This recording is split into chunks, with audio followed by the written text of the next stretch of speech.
All right, we've talked a little bit about what makes theology Christian. And what I want to do now is talk a little bit about what makes theology Catholic. Every Sunday in the Creed you say you believe in one holy Catholic and Apostolic Church.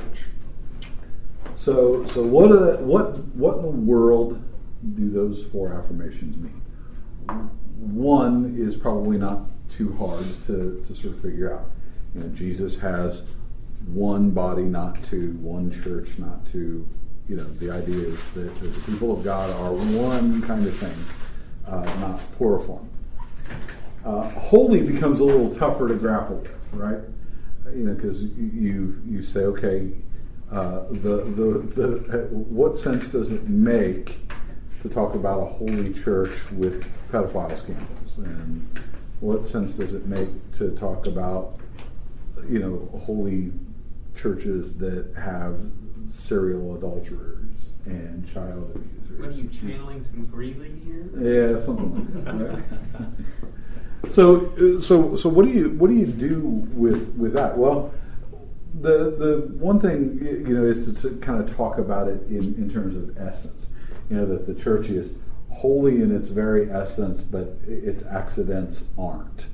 You know, a few years ago, John Paul II delivered a kind of Lenten apology that was something like, you know, repenting not on behalf of the church, but on behalf of the church's children. You know, that the church in its very essence is holy, but maybe its children aren't so much. That's one way to talk about it. The other way, and I think it ends up being a little bit more fruitful way, is to talk about all of these categories, one holy, Catholic, and apostolic, as what we call eschatological categories, things that are oriented not to the present place in time that we happen to live in, but as an affirmation of things will be, and in a sense already are, because of the resurrection.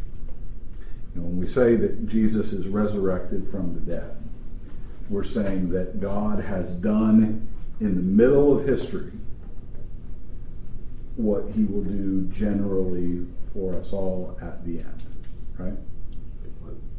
All the Jews believe, you know, that not all the Jews believed in a resurrection, but the Jews, the Pharisees in particular, that believed in a resurrection, thought the resurrection was a great idea. They just thought the resurrection was an end of the world kind of thing. And what was a stumbling block for them is they said God has done the resurrection now in the middle of time rather than at the end. Well, we can talk about these affirmations of the church as that kind of intrusion. In some sense, the church is holy in its constitution, being made holy because of the presence of the resurrected Christ within it, but not perfected in its holiness as it will be in the resurrection. It's one in the sense that Christ doesn't have two different churches, but the unity of the church, unity of all the baptized, is in some sense being realized. It's not a thing that's already there. In one sense, it's one, but it's also becoming one. It's growing into its full unity. Well, then come these last two: apostolic and Catholic. Apostolic. You know, you basically have this idea that it is in some sense tied to the apostles, tied to the first disciples of Jesus, and in a sense carries out their continuing apostolic mission. So there's a sense in which we are united to the church of history, is the root idea behind that word apostolic. And then the last one, you know, is Catholic. What does the word Catholic mean? Universal. Catholica is ordered to the whole. And what that means is not simply that the church is united as it is when we talk about apostolic to the church of history, but that we are united to the church universal, to the church as it is, embodied now, universal. Why does this end up becoming really important when we talk about Catholic theology? What makes theology Catholic? Well, it is this, and the way that I discovered this is fairly recent, but you'll begin to see sort of the logic of it because it's there in Newman. How much do you know about John Henry Newman? Anything? Well, I did a presentation last time on the sermons of John Henry Newman, so I gave a little background in history. I know enough not to know enough. Okay. Did you do the plain and parochial sermons, or?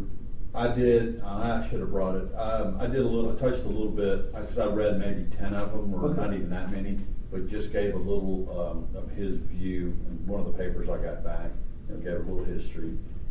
Gave a little view of a couple of different areas. I didn't touch on like the sermons and say, well, this sermon said this, but I talked about the sacraments, what he had to say about sacraments, Sure. Okay. Different things like that. Yeah. All right. Very cool. All right. So you know something about it. Probably a little bit. Yeah. Sure. It is. Well, I mean, is that kind of the general idea? That at one time he was an Anglican and he became Catholic. At some point he was named a cardinal. Recently beatified. Little bits and pieces here and there. Well, here's a key to really understanding a bit of Newman's pilgrimage, and it's I've got nice 300 pages on this if you want to read a little bit more, but in case you don't, I'll give you the little spin. Newman was raised, by his own admission, a kind of generic member of the Church of England. Neither especially high church nor especially low church.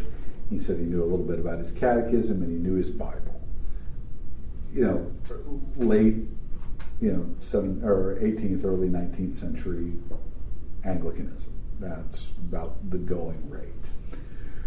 Well, the way his story goes is that his family got caught up in the banking crises that happened after Napoleon in France, and his dad's bank failed, and so it was the family kind of went from being a prosperous, respectable family to his dad had to take work as a brewer, and all of a sudden he found himself tumbling down the ladder of respectability in English society. And it represented something of a crisis generally for them. Well, his dad finally ended up dying, but he, in that early to late adolescence, he came under the sway of an evangelical Calvinist by the name of Walter Mayers. And Mayers was a guy that just kind of spent a lot of his energy as a good clergyman kind of pouring his life into Newman, and as it later turned out, Newman's brothers as well. But under Mayer's sort of tutelage, Newman sort of developed a real love for what we would now call Reformed evangelical Christianity. He wasn't, a chainsaw-wielding Calvinist, but and the reason why is because Mayers wasn't quite on that far into it, but was the next best thing, kind of solidly, the kind of Protestant evangelical kind of fundamentalist in his mornings. And that worked for him for a while until he got to Oxford and went through a lot of different circumstances, but ended up finding his way into a fellowship at Oriel College and fell under the sway of what was then a kind of new school within Oxford education. A group of people that were called noetics. They really loved not so much intellectual rigor in the sense that, you could give all the right answers to all the right test questions. What they really valued was audacity and kind of creativity. That you knew your stuff, but more importantly, you did interesting things with it. And so these were guys that kind of delighted in kind of pushing up against the edges of the kind of starched Oxford establishment.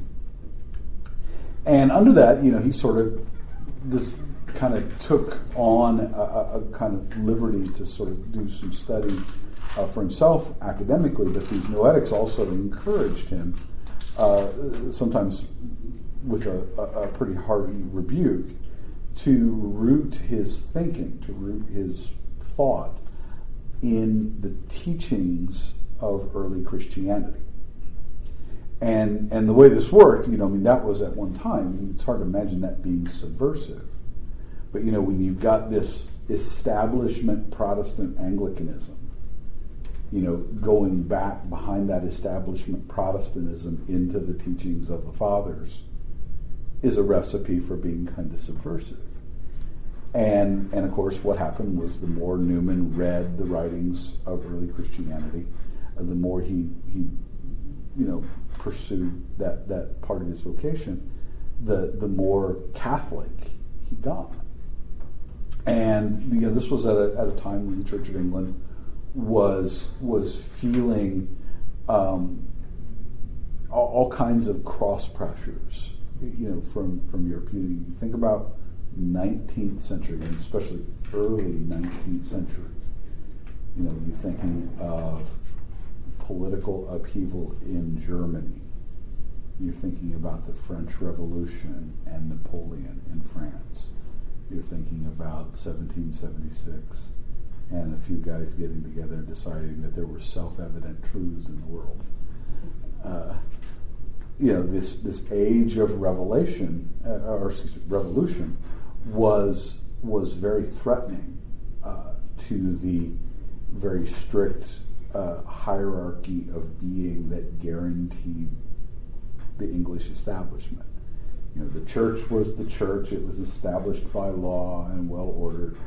The king was, or the queen, as it said, was ruling by a kind of divine right.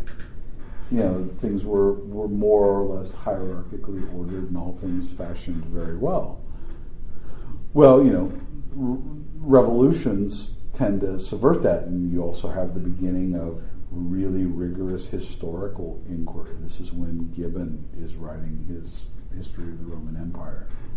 And so the whole idea of doing a critical history, that you're reading the sources of history, and for the first time asking questions like, okay, what really happened?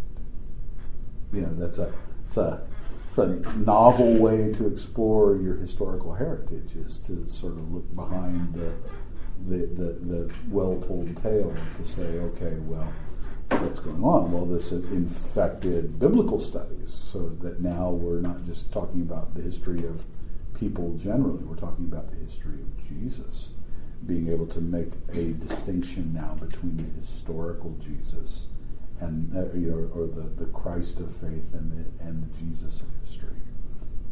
What did Jesus really say? Who really wrote the Pentateuch, the first 5 books of the Bible? Was it all written by Moses, or did a bunch of sources come together to form what we now think of as Genesis, Exodus, Leviticus, Numbers, and Deuteronomy? It didn't happen till a little bit later, but the seeds were already there in scientific thought too.